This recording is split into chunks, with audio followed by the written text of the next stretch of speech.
And this one feels like a big class that Matt Wells needs to get, because you look at the state of that program and you're going, okay, is he on the hot seat yet? Is he not? How does this work? And so when you look at, first off, have there been any big changes from that early signing day to today for Tech? They picked up a commitment from Amari Jones, under the radar cornerback from the Lubbock area. Let me see exactly what high school he played at. You see, that's how Lubbock Coronado. Mm-hmm. So he was a little bit under the radar, 6'2", 170 pounds. He's a guy who isn't afraid of contact up front, likes to close the distance very quickly, and can be physical. Maybe he grows into a safety, but most of their work was done in the early signing period when talking about this class. And the one guy who you have to talk about when you're talking about Texas Tech recruiting is Eastland quarterback Baron Morton. Mm-hmm. He decommitted Absolutely. just hours, days before the early signing period, and they were able to rally him back and get him to sign in that period, and that was huge because he really has everything that you're looking for in a great quarterback prospect, 6'2", 6'3", 190 pounds. He has a cannon for an arm. He makes quick decisions with the football, and he's another one of these guys who really grew on tape as a senior. You saw a progression with him. You know, he was always a good quarterback, great quarterback. But what I loved about his senior tape is the improvisational qualities to his game that he added, which comes with confidence and swagger and belief in your abilities. He was able to work well outside of the pocket, take chances with the football, which were good chances for him to take because he has the skill set. Right. You know, so that was a huge pickup for the Red Raiders. And joining him, Jerron Bradley from DeSoto, who helped John Paul II go to the state championship game as a junior, transferred to the 6A powerhouse and didn't miss a beat. 6'5", 200-pound phenom. He's huge.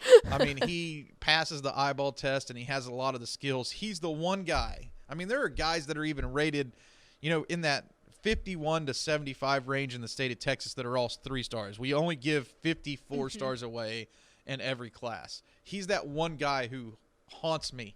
He's not on there. Yeah, he haunts me because I feel like he's going to be such a freak, and I'm going to look back, and maybe we can clip this show out sometime and say, oh, yeah, we can do receipts. Greg, why did you not rate Jerron Bradley as a 4-star? He's the one that haunts me, and for whatever reason, he's the guy who I have nightmares about overnight that I misranked. So you heard that. If you want to prove Greg Bowers wrong, go out there and do your thing at Tech. There you go.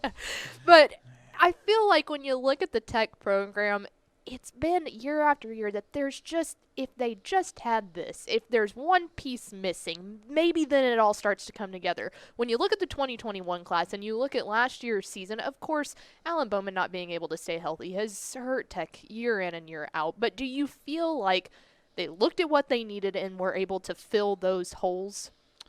You know, I do. And one thing that you want to see whenever you're in recruiting is that you've added depth at certain positions. I think Texas Tech did a great job on the offensive front, reloading with Jacoby Jackson and Jack Tucker, both DFW area prospects who I think have a high upside. Jacoby Jackson already has the size you're looking for, and Tucker's one of these guys at like 6'6", 250 pounds, can play anywhere on the offensive front. He even told me he's working on center snapping a little bit, so that's the type of skill set that he brings to the table. I think when we talk about Texas Tech, especially in the most recent years, we talk about the defensive side of the football, that they're always looking for pieces on the defensive side of the football and how they can add them into a prolific offense to help them secure W's. And that seems to have always been the missing link in Lubbock. They've had some good defensive players individually, but they don't seem to always have a great defensive unit. Right. And they've looked to the transfer portal for that. And that's something that's changed in today's college football. If they can get the right mix of the transfer portal and the high school athletes on the defensive side of the ball, I think we know that Texas Tech will score points. They just need to be able to stop people from scoring points on them.